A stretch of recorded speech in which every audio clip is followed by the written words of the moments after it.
അനുവദനീയമായതിനേക്കാൾ 12,000 മടങ്ങാണ് നിങ്ങളുടെ ചുണ്ടിൽ കിടക്കുന്ന ലിപ്സ്റ്റിക്ക് മെർക്കുറിയുമായിട്ട് പോകുന്നത്. അപ്പോൾ രാവിലെ പുട്ടും ഇഡ്ഡലിയൊക്കെ കഴിക്കാൻ പോകുമ്പോൾ ഈ ലിപ്സ്റ്റിക്കിനകത്തൂടെ മെർക്കുറിയും കൂടി ഉള്ളിലോട്ട് പോകും എന്നതറിയുക. നിങ്ങൾക്ക് നഷ്ടമാകുന്നത് ചിലപ്പോൾ ഒരു നോട്ടം അല്ലെങ്കിൽ ഒരു ചിരിയായിരിക്കും. പക്ഷേ നിങ്ങളിത് വാരി തേച്ച് പുറത്തു പോകുമ്പോൾ നഷ്ടമാവുന്നത് നിങ്ങളുടെ ചിരിയാണ് എന്നുള്ളത് നിങ്ങൾ മറക്കാതിരിക്കുക. കിഡ്നിയിൽ ഓരോക്കെ അടിച്ചു പോയിട്ട് പിന്നെ എത്ര ലിപ്സ്റ്റിക് കിട്ടുമെന്ന് പറഞ്ഞിട്ടും വല്ല കാര്യമുണ്ടോ? അപ്പോൾ പ്രത്യേകം ശ്രദ്ധിക്കുക. ഡോക്ടർ പറഞ്ഞതാണ് അതിലെ പ്രധാനപ്പെട്ട കാര്യം.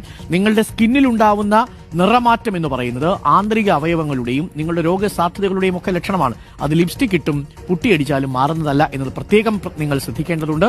ആധികാരികമായ പ്രൊഡക്റ്റുകൾ മാത്രം നിങ്ങൾ ഉപയോഗിക്കുക. നിങ്ങൾ കുറച്ചുകൂടി കെയർഫുൾ ആവുക. കുട്ടികൾക്ക് ഒരു കാരണവശാലും ഈ പറയുന്ന പുട്ടിയടിച്ച് ലിപ്സ്റ്റിക് ഇട്ട് കൊടുക്കാതിരിക്കുക എന്നുള്ളതാണ്. അപ്പോൾ പഴയ കുട്ടികളുടെയും പോൺസിന്റെയൊക്കെ മണം ഒന്ന് നിങ്ങൾ മനസ്സിൽ വരുന്നു. അത്ര മിനിമലിസ്റ്റായിട്ട് മാത്രം നിങ്ങൾ ജീവിക്കാൻ ശ്രമിക്കുക.